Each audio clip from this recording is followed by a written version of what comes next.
a very funny young lady. It's here for Liz Hall, everybody. Liz Hall.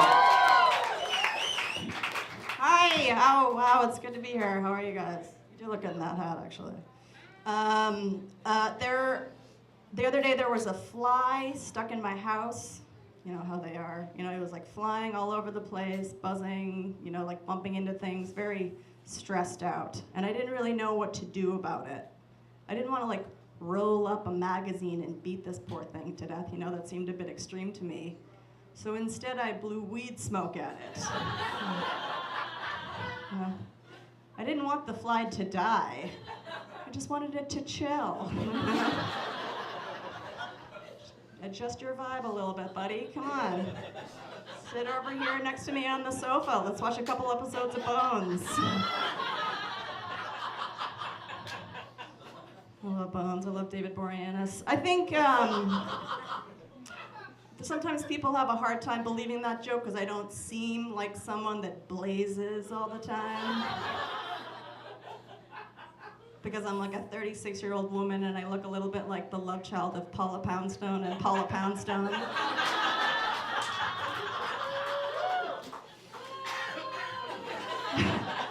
There's just a dash of Matt Damon. But fuck 'em, man, I blaze. I love drugs. I do all the drugs, dude. I love them. I'll do them all. Fuck it. I'll drop acid at work to get rid of a case of the Mondays. That is something I have done. And looking like this helps me get away with it. My boss is like, Liz, are you on acid right now? I'm like, what? No, of course not. That's crazy. He's like, that's right, you look like Paula Poundstone. I'm like, I know. Also, has your beard always been made of snakes, or is that like a new thing? I love drugs. I love drinking. I'll fucking drink whatever, man, as long as there's booze in it. Just give it to me. I'll drink what's in the bar mat. My favorite beer is Budweiser, which people give me really a hard time about this stuff. The beer snobs are like, oh, it's not artisanal. Oh, I don't care, man. I love Budweiser. I tell those guys I like my beer like I like my men, full of GMO corn. One of my biggest criteria is for dating, GMO corn. One of the hardest things about being a woman, I mean, at least for me, is the knowledge that you are eventually going to turn into your mother. This is something that fucking terrifies me, because my mom is a train wreck. I like her very much. I'm pretty sure she's going to die in a hail of bullets. She's insane. One of the things that my mom is most known for is making up crazy insults for people in like the heat of the moment.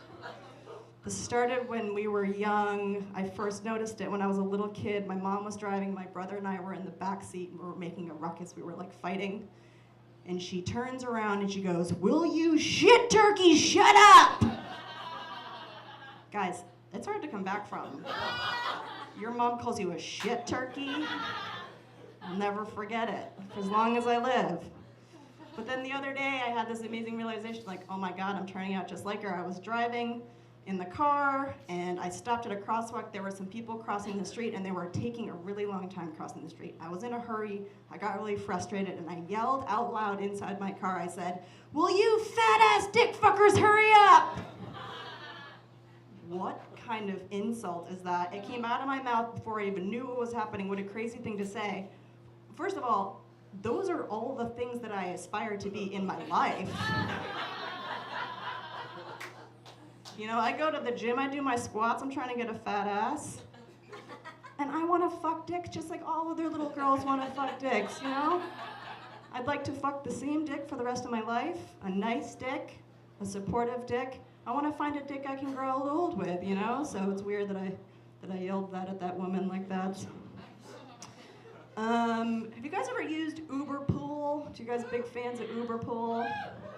Yeah, I like it. I had a weird experience one time in Uber Pool. I was in Manhattan, and we called an Uber Pool to come pick us up.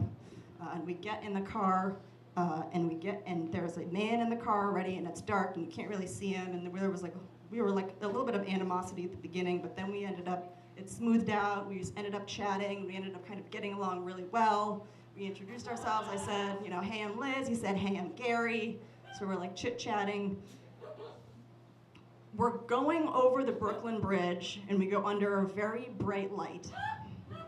And I look over, and I realize Gary is bleeding profusely from a wound on his head.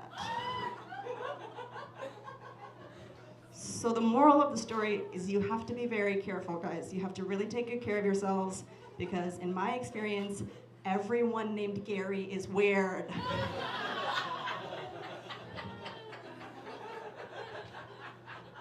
Do you guys know any normal Garys? I'll wait. Seriously, your dad name's Gary, I bet he's weird, but he's a weirdo. All right, guys, you have been really sweaty, and I have been Liz Hall.